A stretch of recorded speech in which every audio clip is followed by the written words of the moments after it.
اعوذ باللہ السمیع العلیم من الشیطان الرجیم بسم اللہ الرحمن الرحیم وقضى ربك الا تعبدوا الا اياه وبالوالدين احسانا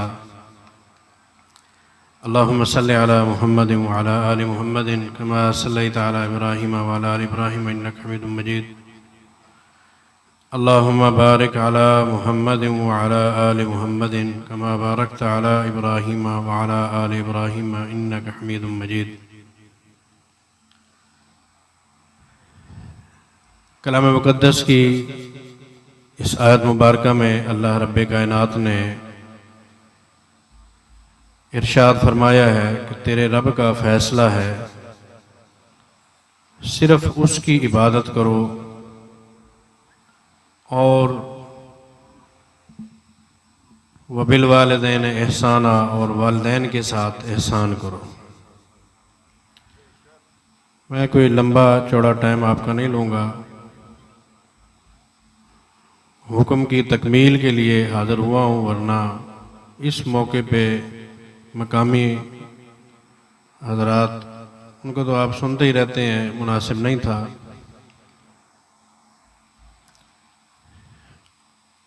اللہ صاحب دعوت کی اس محفل کو منظور و قبول فرمائے، ان کی خواہش پہ میں حاضری دے رہا ہوں۔ دو مختصر سے واقعے آپ کے سامنے پیش کروں گا اور اپنی بات کو سمیٹ لوں گا۔ اللہ رب کائنات کی عبادت فرض ہے، اور جو اس کی عبادت سے منحرف ہوتا ہے وہ مشرک ہے۔ مشرک کی بخشش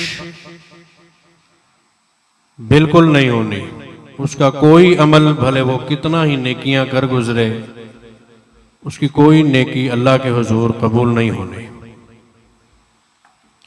دنیا کے اندر بھی ناکام اور آخرت کے اندر بھی ناکام، بھلے وہ کتنا بڑی بڑی نیکیاں لے کر اللہ کے حضور پیش ہو جائے، وہ بیکار ہے، لا حاصل ہے۔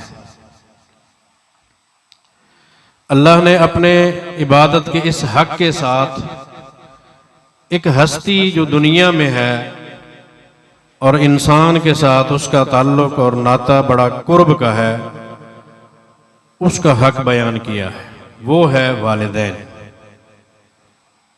تثنیہ کا لفظ اللہ پاک نے ارشاد فرمایا وَبِالْوَالِدَيْنِ احسانًا، ماں اور باپ ان دونوں کے ساتھ احسان بھرا سلوک، یہ بھی فرض ہے جس طرح اللہ کی عبادت فرض ہے۔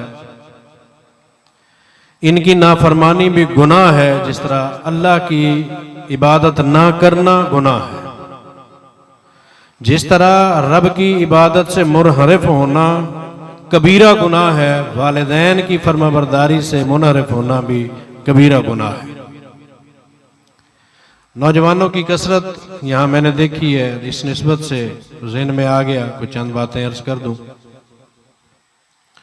ورنہ بیان جو آپ سن چکے ہیں اس کے بعد تو میرے خیال ضرورت نہیں رہتی۔ ہر پہلو پہ انہوں نے روشنی ڈالی ہے، اللہ قبول فرمائے، ان کا آنا، ان کا سنانا، آپ کا سننا۔ ہم دنیا کے اندر بہت سی نیکیاں کرتے ہیں، اب ایک نیکی جو اس وقت عروج پہ ہے، کچھ نوجوان وہ نیکی بڑھ چڑھ کے کر رہے ہیں۔ اللہ کی طرف سے ایک آزمائش آئی اس علاقے پر، آفت کی صورت میں، قدرتی آفت کی صورت میں سیلاب آ گیا اور نوجوان بھاگے، چندے اکٹھے کیے، راشن اکٹھا کیا، خیمے اکٹھے کیے، سامان اکٹھا کیا اور ان مستحقین تک پہنچایا۔ بہت بڑی نیکی ہے، بہت بڑا اجر ہے، دینے والوں کے لیے اجر ہے، اور بڑھ چڑھ کے جو حصہ لے رہے ہیں ادھر پہنچا رہے ہیں، اس کار خیر کے اندر آگے بڑھ رہے ہیں، وہ بھی بڑی نیکی کر رہے ہیں۔ نوجوانوں کی یہ نیکی بڑی عظیم نیکی ہے، لیکن یہ نیکی اس وقت نیکی نہیں رہتی جب اس کے گھر میں اس کے ساتھ ریلیٹڈ رشتے بھوکے بیٹھے ہوں اور یہ بھاگ بھاگ کے دوسروں کے منہوں میں لقمہ ڈال رہا ہے۔ اس کو ضرورت سب سے پہلے یہ تھی کہ اپنے والدین کے ساتھ حسن سلوک کرے، ان کی خدمت کرے۔ رسول اکرم صلی اللہ علیہ وسلم کے پاس ایک شخص آیا یمن کے دور دراز علاقے سے، اور آ کر عرض کرتا ہے، اللہ کے حبیب میں یمن سے آیا ہوں، کوئی بستی، کوئی گاؤں، کوئی شہر میں نے ایسا نہیں پایا جس میں آپ کا تذکرہ نہ ہو۔ بہت سی باتیں میں سنتا آیا ہوں، اسلام کی بہت سی معلومات مجھے اکٹھی ہو گئیں، نتیجہ یہ نکلا ہے کہ میں مسلمان ہو چکا ہوں، کلمہ پڑھ لیا ہے، اسلام قبول کر لیا ہے، اب آپ کی زیارت کرنا مقصود تھی، میں یہاں پر آیا ہوں۔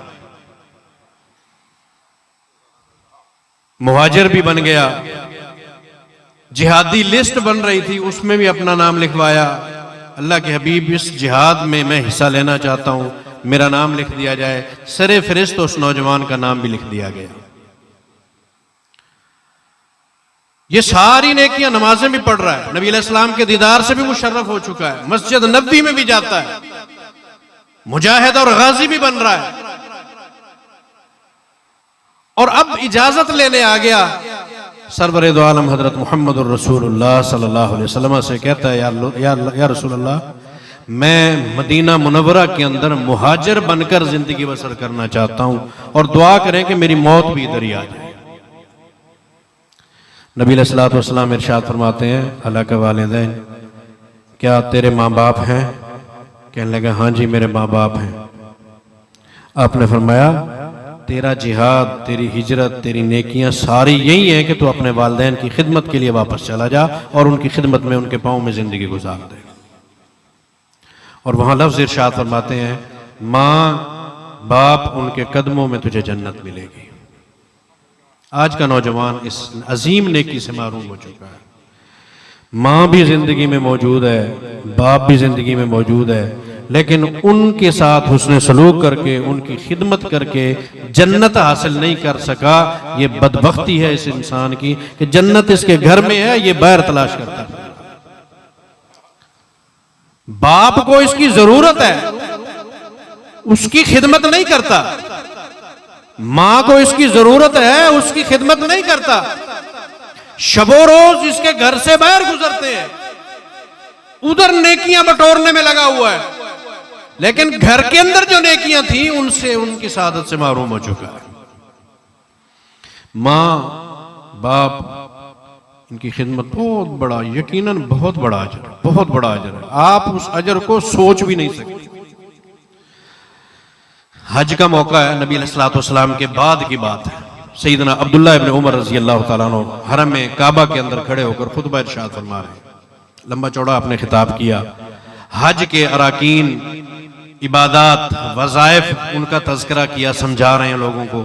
تا حد نظر سری سر نظر تھے، دائیں طرف نظر اٹھائی تو اللہ کی مخلوق ہے، بائیں طرف نگاہ اٹھاتے ہیں تو رب کی مخلوق ہے، صفا پہاڑی پر بھی انسانوں کے سر، مروہ پر بھی انسانوں کے سر۔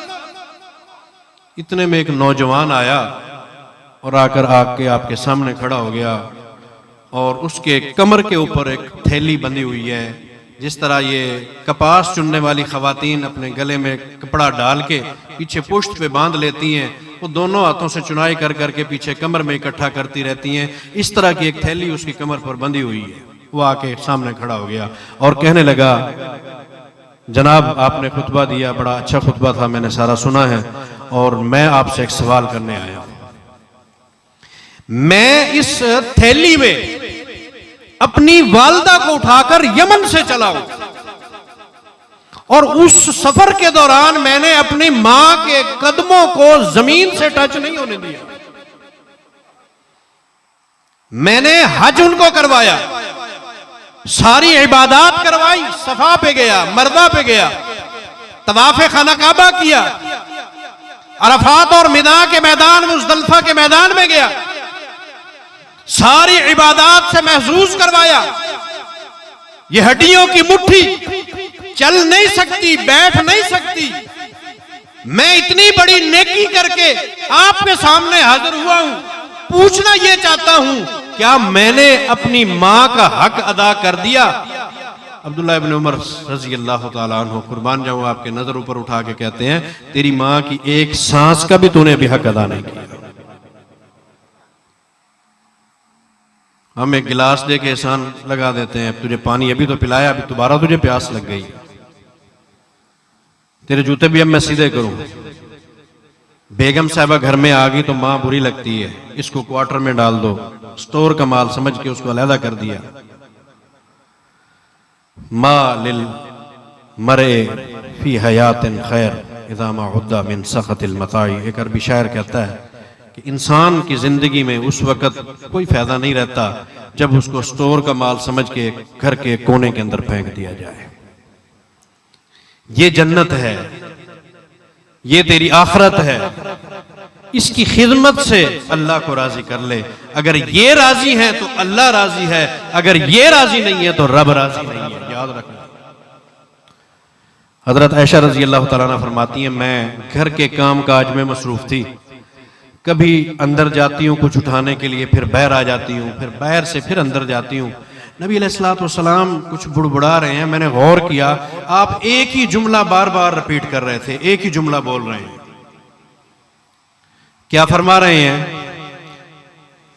ذالکم البر، ذالکم البر، یہی نیکی ہے، یہی نیکی ہے، یہی نیکی ہے۔ اماں نے آخر نہ رہا گیا، پوچھ لیا اللہ کے حبیب ایک ہی جملہ ارشاد فرما رہے ہیں، مجھے بات سمجھ نہیں آ رہی، کیا مطلب ہے آپ کا؟ آپ نے فرمایا عائشہ بیٹھ جا، میں ابھی نیند میں تھا، اللہ نے مجھے جنت کی سیر کروائی ہے، جنت کے اندر میں گھوم رہا ہوں، سارے فرشتے میرے ساتھ ہیں اور مختلف فرشتے خوشی کا اظہار کرتے ہوئے مجھے جنت کے مناظر دکھا رہے ہیں۔ کوئی کہتا ہے وہ دودھ کی نہر ہے، کوئی کہتا ہے وہ شہد کی نہر ہے، وہ فلاں کا محل ہے، وہ سارا وزٹ مجھے کرا رہے ہیں۔ ایک عجیب سی آواز مجھے آ رہی ہے، ہلکی ہلکی، بہت پیاری پیاری مجھے آواز آ رہی ہے۔ میں نے پوچھا یہ آواز کیسی ہے؟ وہ آواز کچھ مجھے پہلے مبہم سی لگی لیکن بعد میں واضح ہو گئی، وہ ایک شخص ہے جو قرآن پڑھ رہا ہے اور اس کی قرآن کی آواز جنت کے اندر گونج رہی ہے۔ میں نے پوچھا یہ آواز تو مجھے جانی پہچانی لگتی ہے۔ ایک فرشتے نے جواب دیا ہاں آپ کا یہ سپاہی نعمان بن حارثہ ہے۔ میری خوشی کی انتہا نہیں رہی۔ میں نے پوچھا وہ تو ابھی زندہ تھا، ابھی تو نہیں آیا جنت میں؟ کہنے لگے وہ آپ کا سپاہی مدینہ کے اندر بیٹھ کے تلاوت کر رہا ہے اور اس کی آواز جنت میں گونج رہی ہے۔ عائشہ رضی اللہ تعالیٰ عنہ سے فرماتے ہیں مجھے اس کی اور کوئی نیکی نہیں معلوم ہوتی اتنا بڑی کہ وہ پڑھے قرآن دنیا میں اور آوازیں جنت کے اندر سنائی دیں۔ صرف وہ کیا تھا کان ابر الناس بامہ، وہ اپنی والدہ کے ساتھ جو حسن سلوک کرتا ہے اس کا نتیجہ اللہ نے دکھایا اسے۔ عزیز، ماں کی دعا جنت کی ہوا، پڑھتے ہوں گے رقشوں کے پیچھے لکھا ہوا ہے حقیقی جملہ۔ ماں کو خوش کر لو، خوش نصیب ہیں وہ لوگ جن کو زندگی میں ماں مل گئی، بد نصیب ہیں وہ لوگ جو اپنی ماں کی خدمت سے جنت نہیں لے سکے۔ جن کی مائیں زندہ ہیں اور وہ ترستی ہیں اپنی اولاد کو، آج کے بعد جو نوجوان ماں کی خدمت نہیں کرتا، ماں کی گستاخی کرتا ہے، والد کے ساتھ گستاخی کرتا ہے، ان کی خدمت نہیں کرتا، آج اس محفل سے وہ تہیہ کر کے جائے، اللہ سے وعدہ کر کے جائے کہ میں اپنی زندگی کا رخ موڑ دوں گا، میں ان کا خادم بن جاؤں گا انشاءاللہ۔ جن کے والدین نہیں ہیں نا ان سے پوچھو والدین کیا ہے، اندھے سے پوچھو آنکھوں کی نعمت کتنا عظیم نعمت ہے، جن کے والدین نہیں ہیں ان سے پوچھو کتنا عظیم والدین ہوتے ہیں اور کتنا زندگی میں ان کی ضرورت محسوس ہوتی ہے۔ جب یہ نعمت چھن جاتی ہے نا پھر آنکھیں کھلتی ہیں کہ وہ لوگ کیا تھے اور اب ہمیں کیا بنا کے چلے گئے۔ ایک مختصر سا چند جملوں میں ایک واقعہ اور سنا دوں، سنا ہوا تو 70 دفعہ ہوگا آپ کا انشاءاللہ، آج اس فقیر سے بھی سن لیں۔ ایک بندہ ہے بنی اسرائیل کا، بڑا پہنچا ہوا عابد ہے، عبادت گزار ہے، رات دن اس کا کام ہی عبادت کرنا، نمازیں پڑھ رہا ہے، رب کو منا رہا ہے۔